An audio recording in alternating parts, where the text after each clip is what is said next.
Hey guys, this is Travis coming to you from MHF Enterprises Shooting Academy in Denison, Illinois. Today I just wanted to talk to you a little bit about what to do if you ever get involved in an active shooting situation. Because you know the world's getting crazy. Looney Tunes people everywhere. Seems like people are so polarized, and the shootings just keep getting more frequently. It kind of seems like to me. And they tend to come in waves for some reason. So anyway, not all of you know what to do if you ever would happen to have the misfortune of getting involved in an active shoot situation. So I just wanted to kind of cover the points that you would need to do to take care of yourself. So if you ever get involved in a mass shooting, there are three options for you to do: run, hide, and fight. And that's the order of preference that you should do them in also.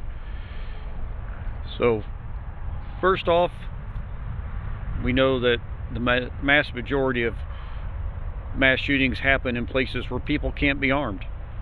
It's ridiculous that the Second Amendment, in my opinion, is the only right that you have to have permits and waiting periods and restrictions put upon. None of the other rights that we have, like freedom of speech and things, have restrictions like the gun rights do. But the bad guys, they aren't stupid.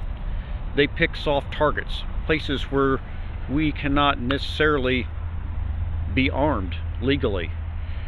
So you end up very limited on options. And like I said, the first choice, if you hear something going on, so they're going to pick a place like a school, a church, a sporting event, somewhere where you can't legally be armed. And if you hear it coming from far off and you have the opportunity to get away, that's your first and your best choice. Get all those around you and make your escape and get the heck out of there and get as far away as you can. Call 911, let the pros come in and take care of the situation. Second would be the hiding option. So let's say you are in a school or a church, someplace where you're in a little interior room and you hear it come, it's in the hall outside. There isn't any getting out and getting away.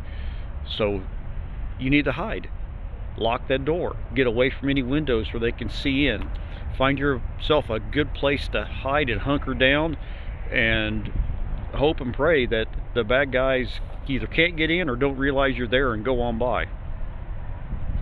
Your third option, and what you want to try to avoid if at all possible, is fighting. It's too late to get away, it's too late to hide. All of a sudden you're in the midst of it. So your only option is to fight back, and fight back with everything you can. Now, like we just talked about, chances are high that you aren't going to have a gun with you. But think about alternative weapons. Think about what you have access to if you are in a classroom or a church sanctuary. One big thing is lots of books, be it class books, hymnals, Bibles.